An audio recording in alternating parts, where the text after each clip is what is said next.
À peine quelques heures après leur déploiement à Los Angeles, ces Marines s'arrêtent un homme. Ce dernier a franchi une barrière entourant un bâtiment officiel. L'homme, âgé de 27 ans, vétéran de l'armée, sera détenu pendant 2 heures avant d'être relâché et de sourire de l'incident. Franchement, c'était juste une procédure.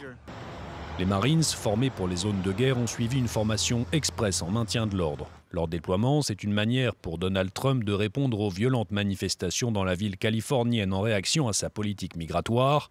Des Marines, après un autre déploiement de militaires, ceux de la Garde nationale, là encore ordonné par le président, de quoi mettre de l'huile sur le feu pour beaucoup, mais le républicain défend son approche.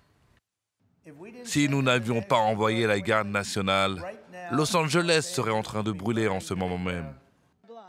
Les autorités locales sont loin d'être du même avis, notamment la maire démocrate de Los Angeles.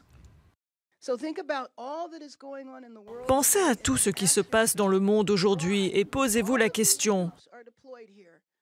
Pourquoi il y a plus de militaires déployés à Los Angeles qu'en Irak? Los Angeles, c'est avant tout la diversité, c'est accueillir les populations immigrées, c'est se féliciter qu'il y ait des secteurs entiers de notre économie qui ne fonctionneraient pas sans main-d'œuvre immigrée. Une inquiétude visiblement comprise en partie par Donald Trump. Le président américain a ordonné une pause dans les raids des services de l'immigration contre les fermes, hôtels ou restaurants, après des craintes de pénurie de travailleurs dans ces secteurs clés de l'économie américaine. Pas de quoi apaiser la colère. Des millions d'Américains sont attendus dans les rues du pays ce samedi pour dénoncer les mesures de l'administration Trump.